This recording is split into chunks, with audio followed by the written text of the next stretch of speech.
നിങ്ങളുടെ favourite shows ഇനി ഒരിക്കലും മിസ്സാവില്ല. ഇപ്പോൾ C5 കാണും നിങ്ങളുടെ ഫേവറേറ്റ് ഷോ തികച്ചും സൗജന്യമായി. ഒരു വാഗ്വാദത്തിനോ വഴക്കിനോ എനിക്ക് താല്പര്യമില്ല. സത്യം പറഞ്ഞ നിങ്ങളിപ്പോ കാണുന്നത് പോലെ എനിക്കിഷ്ടമല്ല.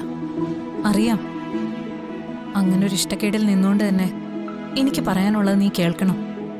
നിങ്ങൾക്ക് പറയാനുള്ളത് എന്താന്ന് എനിക്ക് വ്യക്തമായിട്ട് അറിയാം. ഞാൻ അച്ഛനോട് എല്ലാം പറഞ്ഞ എന്നെ കൊല്ലൂന്ന്, അല്ലെങ്കിൽ എനിക്ക് വേണ്ടപ്പെട്ടവരെ കൊല്ലൂന്ന്. ഭീഷണിയുടെ സ്വരമല്ലേ നിങ്ങൾക്ക് വശമുള്ളൂ? അതെ, കുറച്ചു മുന്നേ വരെ എനിക്കത് മാത്രമേ വശമുണ്ടായിരുന്നുള്ളൂ. പക്ഷേ ഇപ്പൊ നിന്റെ മുന്നിൽ നിൽക്കുന്നത് ഭീഷണിപ്പെടുത്തിയും പേടിപ്പിച്ചും സ്വന്തം ആവശ്യങ്ങൾക്ക് വേണ്ടി ഏതറ്റം വരെയും പോകാൻ മടിയില്ലാത്ത ആ അവന്തികയായിട്ടല്ല, നിന്റെ ഏടത്തെ അവന്തികയായിട്ടാ.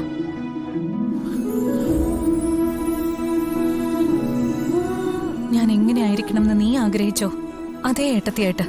ഇത് ഞാൻ വിശ്വസിക്കണം? നിങ്ങൾ ചെയ്തതെല്ലാം എല്ലാവരും അറിയുന്നായപ്പോ പുതിയ അടവായിട്ട് ഇറങ്ങിയതല്ലേ നിങ്ങൾ? അത് മനസ്സിലാക്കാതിരിക്കാൻ മാത്രം ബുദ്ധിയില്ലാത്തവളല്ല അർച്ചന.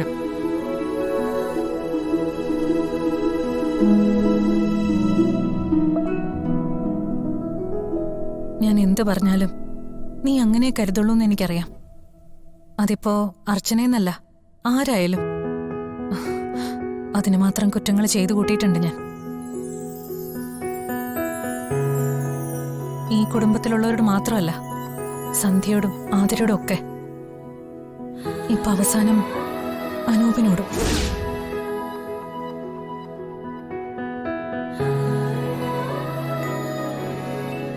പിടിവാശിയും വൈരാഗ്യവും പകയൊക്കെയാ എന്നെ നിയന്ത്രിച്ചിരുന്നത് എന്ന് പറയുന്നതാവും ശരി. പിന്നെ ഇപ്പൊ എന്താ ഇങ്ങനെയൊക്കെ തോന്നാൻ? ഭയം.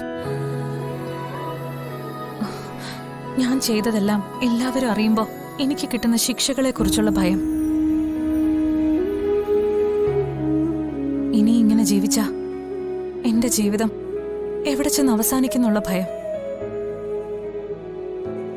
കുറ്റക്കാരിന്ന് മുദ്രകുത്തി ഇവിടുന്ന് പുറന്തള്ളിയ അനഘയും കൊണ്ട് എവിടെ പോയി ജീവിക്കുന്നുള്ള ഭയം.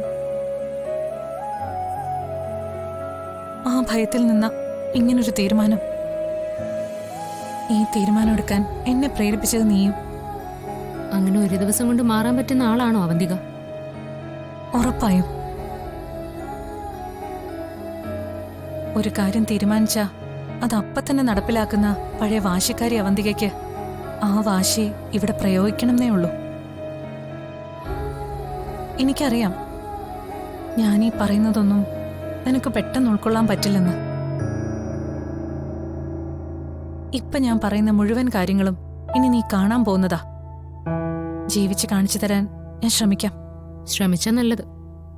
നിങ്ങൾ നന്നായിന്ന് വിശ്വസിക്കുന്നതിന് എനിക്കൊരു ബുദ്ധിമുട്ടുമില്ല. കാരണം എനിക്കറിയായിരുന്നു ഒരു ദിവസം ഇതുപോലെ കണ്ണു നിറഞ്ഞ് നിങ്ങൾ എന്റെ മുമ്പിൽ വന്ന് നിൽക്കുന്നു.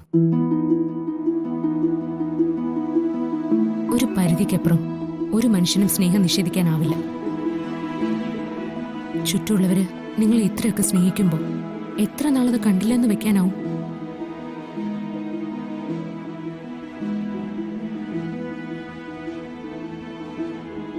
പറഞ്ഞതൊക്കെ സത്യമാണെങ്കിൽ സന്തോഷമുണ്ട് എനിക്ക്. സത്യമാണ്. അവന്തികയെക്കുറിച്ചുള്ള അർച്ചനയുടെ കണക്കൂട്ടലുകളെല്ലാം ശരിയായിരുന്നു. അവന്തികയ്ക്ക് മനസ്സിലാവാത്ത ഒരേ ഒരാളെ ഉണ്ടായിരുന്നുള്ളൂ ഈ ലോകത്ത്. അത് അവന്തിക തന്നെയാ.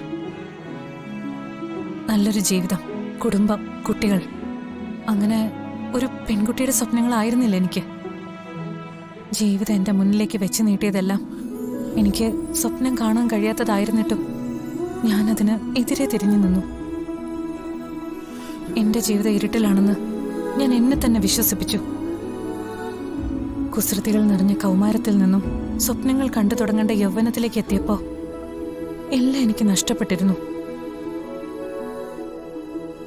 സ്നേഹം കൊണ്ടെന്നെ വീർപ്പുമുട്ടിച്ചിരുന്ന അച്ഛനും വാത്സല്യം കൊണ്ടെന്നെ തോൽപ്പിച്ച അമ്മയും എന്നെ വിട്ടുപോയപ്പോ ഒരു പെൺകുട്ടിയുടെ അടിസ്ഥാന സ്വഭാവങ്ങളൊക്കെ എന്നിൽ നിന്ന് മാറിപ്പോയിരുന്നു.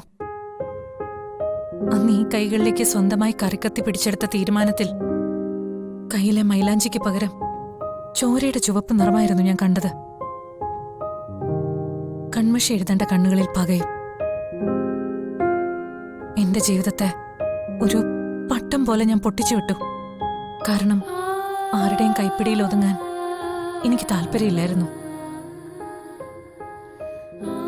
പക്ഷെ ഈ വീട്ടിലേക്ക് വന്നതോടെ എല്ലാം മാറി മറിഞ്ഞു.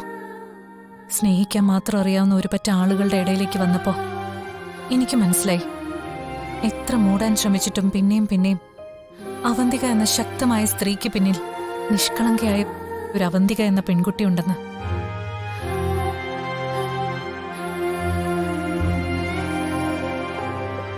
നഷ്ടപ്പെട്ടു എന്ന് കരുതുന്ന ഒന്നും അവക്ക് നഷ്ടമായില്ല എന്ന് ഞാൻ തിരിച്ചറിഞ്ഞു.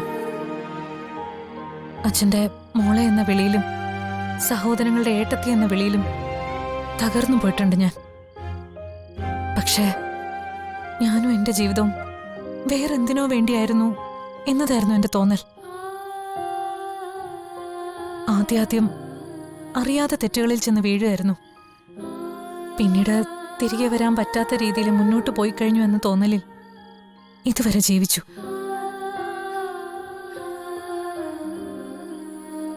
ഏതൊരാളുടെ ജീവിതത്തിലും പശ്ചാത്താപം തോന്നുകയും അതിൽ കുറ്റബോധം കണ്ടെത്തുകയും നല്ലപോലെ ജീവിക്കാൻ ഒരു അവസരം വേണമെന്ന് തോന്നുന്ന നിമിഷങ്ങൾ വരും.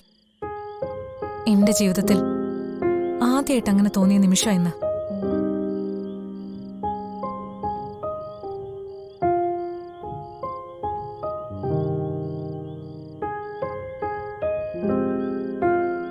അവന്തികയ്ക്ക് അർച്ചനെ പോലെ ഈ വീട്ടിൽ ജീവിക്കാൻ ഇപ്പോ ഒരാഗ്രഹമുണ്ട്. അത് നിഷേധിക്കരുത്.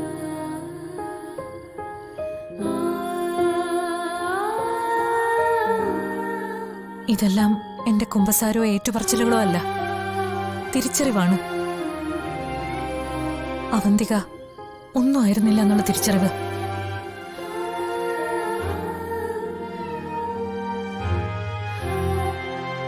ഞാൻ പറഞ്ഞതൊക്കെ എന്റെ മനസ്സിൽ നിന്ന് വന്നതാ. അർച്ചനയ്ക്ക് അത് കൊള്ളാം, തള്ളാം. ഇനി ഒന്നും പറയുന്നില്ല. ഇനി പറയേണ്ടത് എന്റെ നാവല്ല, എന്റെ ജീവിതം. നല്ലൊരു ജീവിതം. എന്നാ ഗുഡ് നൈറ്റ്. മനസ്സിലൊരു ഭാരമില്ലാതെ എനിക്കൊന്ന് ആസ്വദിച്ചുറങ്ങണമെന്ന്. നല്ല നല്ല സ്വപ്നങ്ങൾ കാണണം.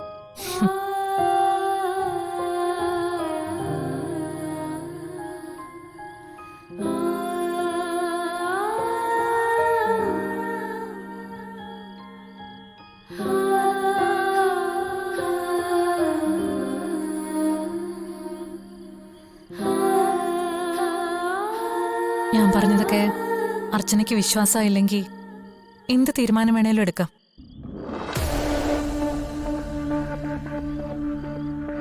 എന്ത് സഹിക്കാൻ തീരുമാനിച്ചാ ഞാനിപ്പോ നിൽക്കുന്നെ. ഒരു വാക്ക്, ഒരേ ഒരു വാക്ക് കൂടി പറഞ്ഞ് ഞാൻ അവസാനിപ്പിക്കാം. മാപ്പ്. എല്ലാത്തിനും മാപ്പ്. ഡൗൺലോഡ് ചെയ്യൂ C5 ആപ്പ്. കാണൂ എല്ലാ എപ്പിസോഡുകളും സൗജന്യമായി.